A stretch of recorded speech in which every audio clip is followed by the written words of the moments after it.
news this election cycle, it is some issues, not candidates, leaving voters divided. Maryland has marijuana legislation, and D.C. has Initiative 82 for voters to decide on. Let's focus now on that one. The initiative puts the tipped wage fight back on the ballot. Paley, Rothman, Wage and Hour attorney Scott Mirsky joins us now to break down the impact of the new law and why it could be challenging for employers and employees in the district. Thanks for coming in, Scott. Good to talk to you this morning. Thanks for having me, Steve. We mentioned the second go-round. This is something that passed, the initiative passed a few years back, but then council said, hold on a minute, we're not going to go through with this. What happens this time?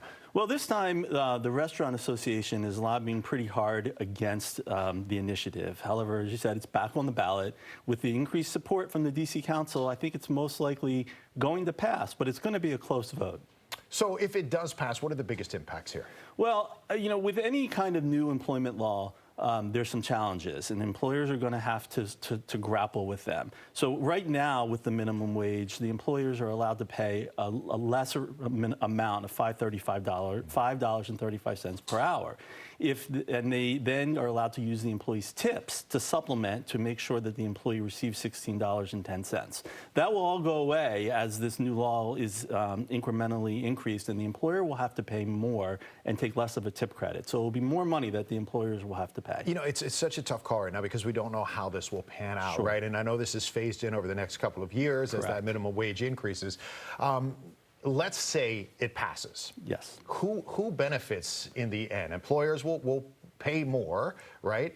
Employees will get more minimum wage, but then there's that question, will people still be tipping on top of that? Sure. Well, that's a great question. I mean, that's the big question. Will it really result in more money in the tipped worker's pocket? And that's obviously the goal. We want to have, you know, a sustainable, livable wage, a good minimum wage for workers.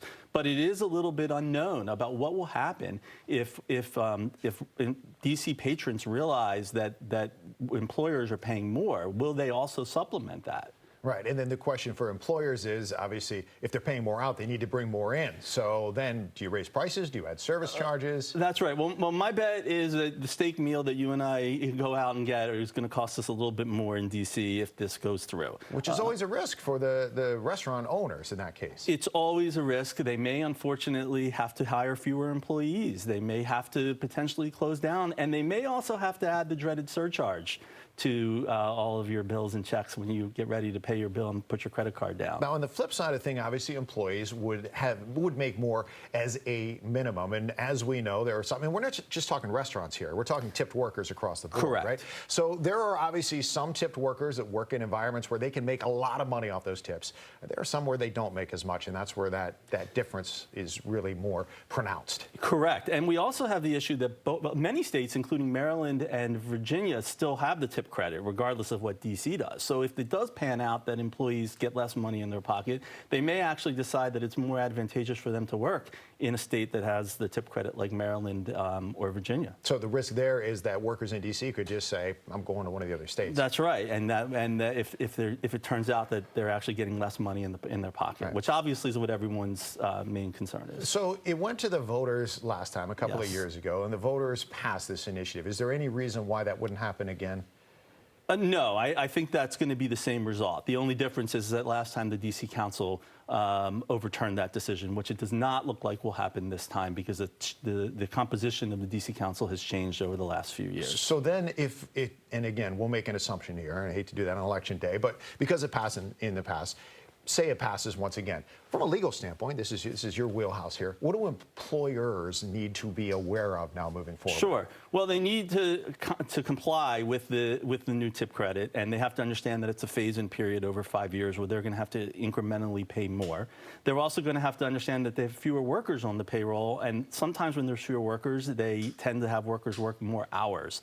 And they sometimes also deviate and think they can get away with not paying employees for all hours, which are big taboos. They need to make sure that all hours are documented and that all hours are carefully paid for in overtime. And the big one also is the service charges and the distinction between service charges and tips. Service charges belong to the employer, where tips are gratuities, and they have to stay with the employee. So the employers need to make sure it's clear what's a tip, what's a gratuity, and that gratuities are always the property of the worker. And the service charge, goes to the employer, is there anything that requires that employer to pay it back to the employees in any manner? No, it's just however they want to use it, just as any other income that the business would receive. So that would just be straight income to the owner Yes. as opposed to the restaurant worker.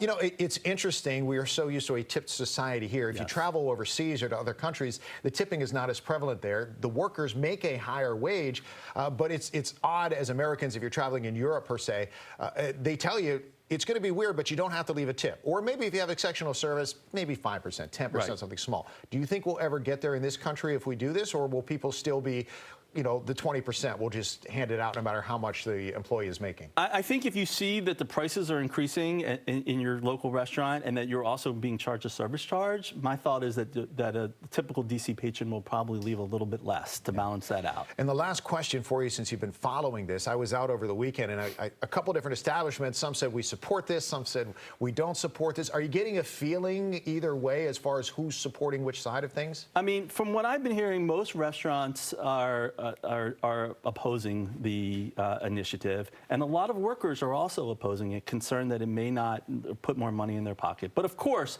there are people that are concerned about a livable minimum wage and are supporting it. So it's really a split issue. All right. I appreciate you joining us and explaining it. And one more tip for the voter in D.C. today who will be having the final say on this. It's on the back of the ballot. Very so good flip point. that ballot over and make sure that you find that Initiative 82 on there and cast your vote. Thanks for coming in today. Thank you, Steve. Appreciate it.